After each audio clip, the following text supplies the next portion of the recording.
పంచలింగ దేవాలయం భూములు 3 ఎకరాల 18 గుంటలు పహానీలలో కూడా ఉన్నాయి కదా. దేవల్ టెంపుల్ అని చెప్పారు కదా. పంచలింగ దేవాలయం ఈడ ప్లేసెస్ ఆఫ్ వర్షిప్ యాక్టులు ఇవన్నీ ఏడికి రావి, వీళ్ళకు ఇవన్నీ రావిగా. అదే వీళ్ళు వక్ఫ్ అని అన్నారు అనుకో, మనం వాత పెట్టుకోవాలా పిల్లలకు వక్ఫ్ అని. ఇంకా ఎన్ని రోజులు రా భయ్, ఇంకా ఎన్ని రోజులు? పనికిరాని పంచాయతీలలో పెద్ద ठेकेदारలై మాట్లాడతారు.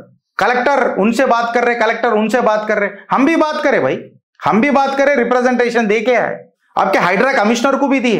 हालांकि ये प्रॉब्लम है उनसे कि आप वो लोग एक्शन लेने से मजबूर है, क्योंकि आप लोग ఇలా నాకు ఏమనిపిస్తుంది తెలుసా ఫ్రెండ్స్, మీరు ఏమన్నా అనుకోరు నా గురించి. వీళ్ళే కరెక్ట్, వాళ్ళ ముస్లిం కోమ్ కోసం వాళ్ళు జాన్ హాజరు చేస్తుర్రు. వాళ్ళ మన దగ్గర కూడా లీడర్ ఉన్నారా ఇట్లా నిలబడేటోళ్ళు? ఆధారాలు పెట్టి ల్యాండ్ గ్రాబింగ్ కోర్టు ఉందిరా నాయన అని అంటే అధికారంలో ఉన్నోళ్ళు, పదవులలో ఉన్నోళ్ళు కూడా పెదవులు మూసుకుంటున్నారు. పెద్ద పెద్ద మంత్రులు మళ్ళీ ఒక్కొక్కడు. నీ గల్లీ లీడర్లు కూడా ఎవరు లేడా, రాష్ట్రీయ వానరసేన తప్ప. ఇట్లా పోయి పోగొట్టుకొనే చరిత్రహీనులమైన మనం. ఆ గలత్ బాత్ కర్రే ఎట్లా మాట్లాడుతున్నాడు అసదుద్దీన్ ఓవైసీ, చూస్తున్నారా మీరు?